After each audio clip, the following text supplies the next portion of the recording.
দীপা যখন বলে আমি দুটো কোম্পানির সাথেই ডিল করতে চাই, তখন রূপা বলে আমি এই ডিলটা করতে চাই কিনা সেটা আমি পরে জানাবো। অন্যদিকে পালক যখন দীপার সঙ্গে কথা বলতে আসে, তখন দীপা এক এক করে সবার খবর নেয়। তখন পালক বলে, জেল থেকে ছাড়া পেয়ে তুমি আমাদের বাড়িতে ফিরে আসোনি, আমাকে দেখলে বলেই হয়তো আজকে সবার খোঁজ করছো।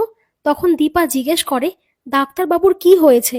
পালক বলে, তুমি চলে যাওয়ার পর থেকে ও সবকিছু ভুলে যাচ্ছিল, উর্মি নিজের হাতে ওকে সামলেছে। দীপার মনে পড়ে যায় উর্মি যখন ডাক্তারবাবুকে ওষুধ দিয়েছিল, তারপরে তো সূর্য আরোই সবকিছু ভুলে গেল। এইদিকে সূর্যর কাছে দীপ এসে বলে, আজকে তোমার বড়মার সঙ্গে দেখা হয়েছে? তখন সূর্য জিজ্ঞেস করে, কার কথা বলছো?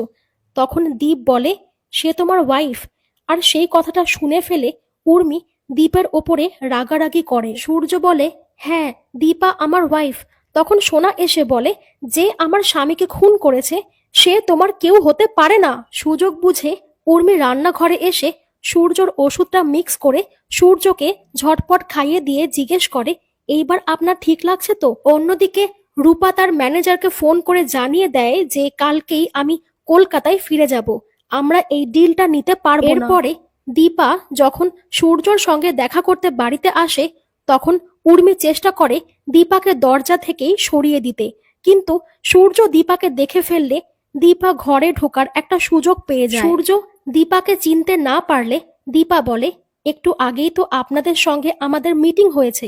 তারপরে সূর্যকে ফুলের তোড়া দিলে সূর্য বলে, একজন কেউ ছিল যে এই ফুলের তোড়া বানাতো। দীপা জিজ্ঞেস করে, একটু মনে করার চেষ্টা করুন না, কে বানাতো? উর্মি সেখানে সোনাকে নিয়ে আসলে সোনা দীপাকে আবারও উল্টোপাল্টা কথা শোনাতে শুরু করে।